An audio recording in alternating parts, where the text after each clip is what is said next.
The massive celebrations that ensued were suddenly disrupted by a person calling Master Ho out. It was the drill instructor, DI, of the Sad Flutes, the person who taught them not to fight, but to kill. It was a matter of his honor and life. The DI had to prove himself now because none of his trainees managed to get down one old man.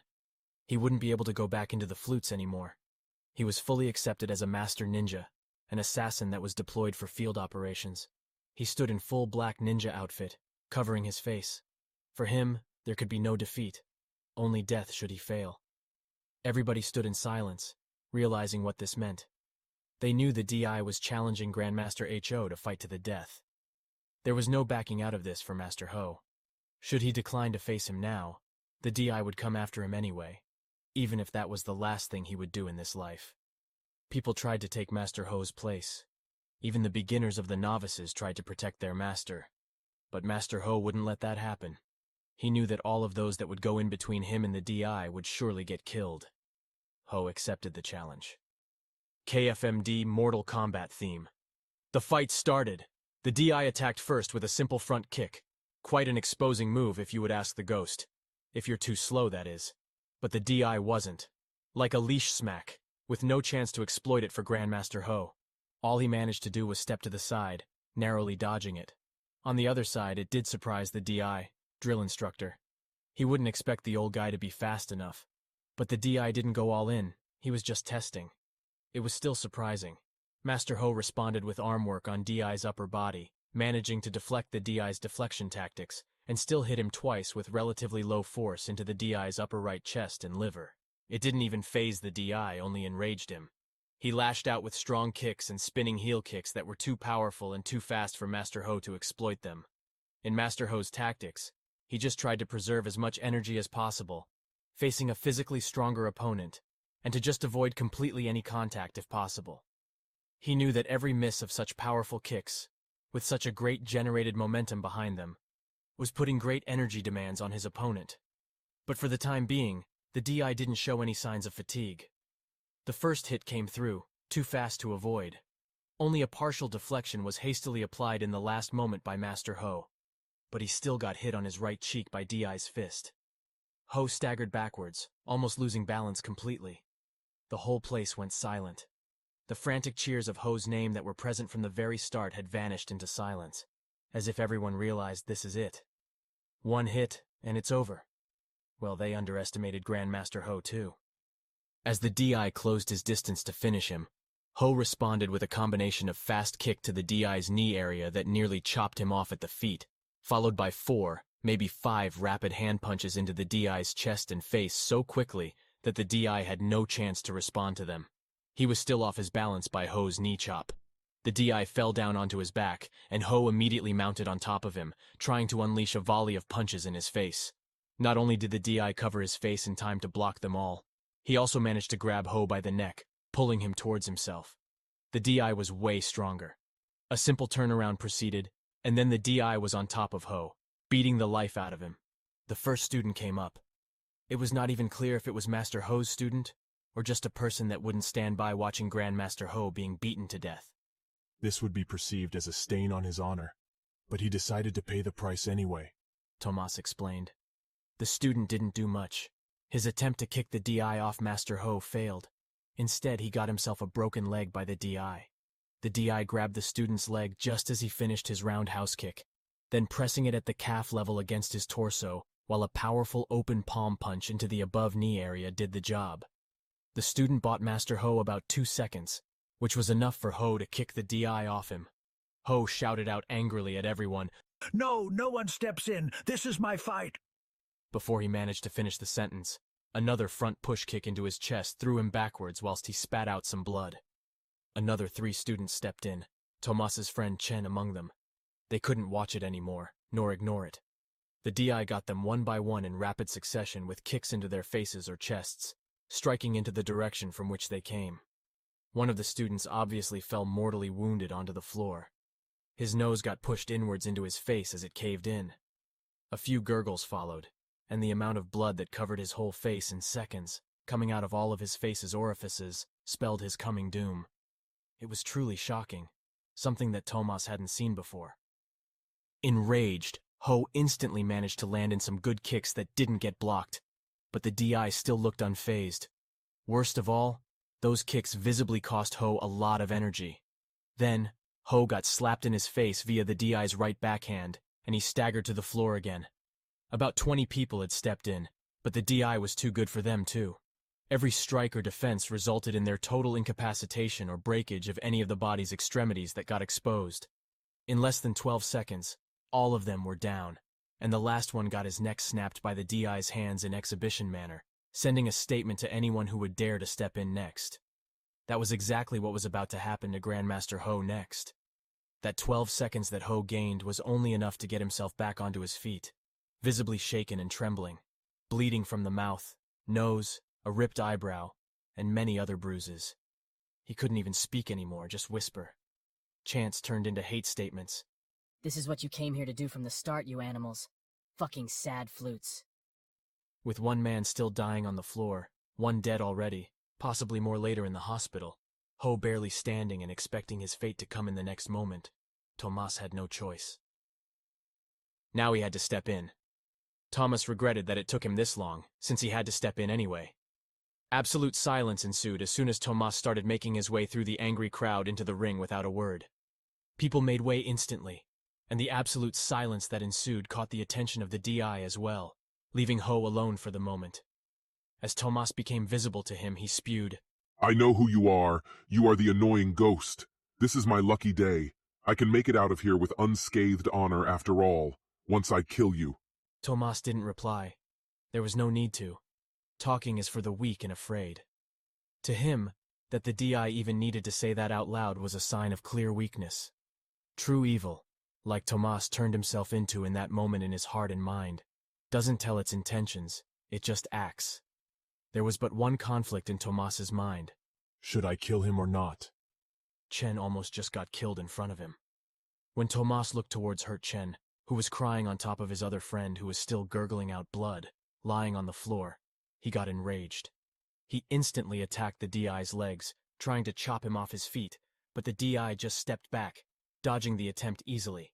Tomas used the created momentum, placing his left hand on the floor while switching legs, and then reversed the momentum into the opposite direction, kicking hard at the DI's face. The DI managed to block it with his left arm, just barely, but Tomas's kick had so much force that he staggered to his right side a few steps, to his surprise. Then Tomas closed in his distance, and a rapid exchange of attacks and blocks ensued, resulting in a backhand slap from Tomas into the DI's right cheek that almost knocked him off his feet completely, staggering him backwards once again. Humiliation. A volley of loud laughs ensued, someone in the crowd calling out to the DI. Like the little bitch that you are. Tomas still didn't say a word. He just stood there with a very serious, intimidating face, anticipating what the DI would do next. As expected, the DI lost it completely and lashed out in anger with such determination that the following exchange resulted into Tomas's lip being ripped on his right side. He even started to bleed from his nose. However, as that happened, Tomas landed a slashing kick, axe kick, with his right leg, top to bottom onto DI's face, sending him down unconscious for a few seconds. Just as Tomas wiped the blood off his nose and lip, the DI regained consciousness, surprised and confused as to what just happened. Before he managed to get back up on his feet completely, Tomas displayed the most beautiful execution of a powerful butterfly kick that visibly dislocated, understatement, DI's jaw, and took his face mask off. The DI didn't care. It was as if he was high on drugs, possibly not even noticing it. Straight after the very quick recovery, the DI actually attacked Tomas first. His volley of follow-up kicks and punches at first got blocked, then stopped with the DI's left hand being broken at the elbow and wrist. Tomas caught DI's wrist with his left hand and pulled towards him while his right hand was pressing against the DI's elbow, away from him. It happened so quickly, and with such force that the loud crack of the bone accompanied with the ripping sound of the DI's ligaments in his elbow, along with the visual of the radius bone ripping the skin open below the DI's wrist as it broke, would stay in the minds of those present for a long time after. It was something that Tomas had done before. It wouldn't affect him as much as the very first time. The first time, Tomas had lost control of himself in a fight with a sadistic bully. After that, he couldn't help but be disgusted with himself for a long time. At the time he broke the DI's hand, nothing. Satisfaction even. It's amazing what horrors the human mind can get accustomed to once exposed to it on a regular basis. The moment when Tomas broke the DI's left hand at the elbow, it forced the DI to lean towards Tomas in pain, putting all of his body weight onto his left leg. Tomas knew this would happen. He used this moment when the DI's knee was fully extended and loaded by the DI's full body weight for kicking into it from the side, snapping it inwards. The DI's tibia got exposed when the knee opened up like a flower. Linkin Park. Figure. 09. There was no doubt anymore. The DI was out of action. His jaw was beyond dislocated, with a tear on his left cheek because of how much it moved. The jawbone caused a laceration to his cheek from the inside. His left elbow and knee were both snapped, with bones protruding out, and he was bleeding out. Still, there was no begging, no cries, no pain screams. Tough motherfucker, Tomas thought. He was just awaiting his end, looking straight into Tomas's eyes. If he could, he would say, "Finish me!" Not because of the pain, but because he had lost. There was no way back for him, just a chance to keep his honor and die in combat. When the initial shock of the onlooking crowd at what just took place in front of them fell off, the crowd's chants calling for the DI's death began. Tomas didn't say anything. He just stood there, looking at what he had done once again. Tomas was just about to walk away. He couldn't do it, nor did he want to do it, even though he knew that the DI possibly killed more than just one man that had died instantly that night. His friend Chen was visibly hurt, lamenting above the guy that erupted in blood like geyser from his mouth. Still, he couldn't. To him, the fight was over. The DI's own clan would kill him anyway. But then the DI did something unexpected. He used his good right foot to chop into Tomas's left knee from behind when he stood above him, sending Tomas's falling onto him. Then he tried to stab Tomas in the neck with his protruding radius bone at the wrist. Tomas caught the attempt with his right arm, wrapping it around the DI's forearm so that once he would fully flex his arm at the elbow, his elbow would press against the DI's already snapped elbow joint from behind, whilst having control of DI's wrist, holding it. It opened DI's wounds even more, and you could hear a loud cry of pain in that one moment. Then Tomas proceeded to break that arm with 3 judo rolls, where he used the DI's own body weight to generate momentum, slamming him hard into the ground again and again, each time while holding the DI's already broken arm in a fixed static position, breaking it 2 more times in the forearm area. On the third and roll, Tomas grabbed the DI just above his elbow level, so that the humerus bone would break too. Then, Tomas just repositioned himself around and behind the DI's body, so the DI would lie face down on the floor on his belly. Then, while still holding that arm at above elbow level, Tomas pulled it up hard. At the same time, with a massive force using his power and body weight, he stomped on him. First, at the DI's humerus again, the exposed bone ripped through the skin. Right after that, the shoulder dislocated from the joint. Following up was the DI's neck. Tomas pulled up hard on the DI's arm that he had in his possession, and at the same time, applied a powerful kick into the DI's neck area just below his jawline, utilizing his strength, body weight, and the assistance of gravity. It snapped like a match. It was the moment when the DI's ever-increasing cries of pain permanently stopped. They all cry in the end, Tomas thought to himself in momentary satisfaction. Absolute silence ensued, only because the DI's cries faded instantly. The crowd was silent long before that in shock, seeing that brutality, surprised by Tomas's ability to break a man so quickly as that. To them, it was like snap, snap, snap. First 2 snaps of the forehand, and then the humerus, then the follow-up snap of the humerus again, continuing with the slightly delayed snap whilst dislocating the DI's shoulder. Then finally, the snap of the DI's neck. And that was it. It happened so quickly, with such brutality. They had seen Tomas do that before.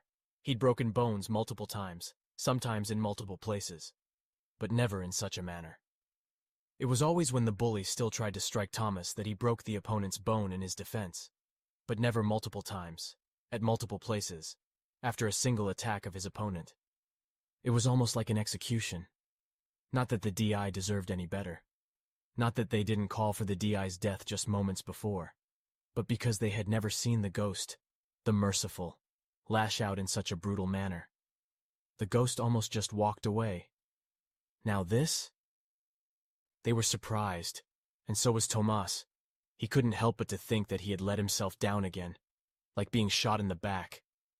By himself. You will never fight again? You are a killer now. Look what you have done. You have become what you hate. How are you any better? Tomas knew then and there that this would never go away. He would have to live with it forever, in shame, hiding it away. Tomas looked at Chen for the last time. Chen was looking right back at him. He didn't see disgust in Chen's face, nor surprise. He almost looked thankful. But he gave Tomas a nod with his head, as if he was saying farewell. Tomas started to leave hastily, almost in a panic. When he was almost out, back in the streets, Tomas could hear that the lynching of the remnants of the flutes had begun. He wasn't sure if it was to protect him, or just out of pure hate, or because they could blame it on him. Please like, comment, and subscribe if you have enjoyed listening to this excerpt from the audiobook. Should you want to buy the audiobooks, you can find them on Amazon, Apple Store, Google Play Store, Spotify, and many others. Should you want to support me by buying the books, you can find them on Amazon. Thank you. I was a skinny kid. Just wanted to feel and look like a man. To have respect instead of being stepped all over. I wanted to be able to protect myself and my loved ones. Once I achieved that, it simply wasn't good enough. I had to become the best, too. But I guess that kind of power wasn't meant for me. Now I'm a killer. I have become what I hated. And now you become a part of it. You'll always be right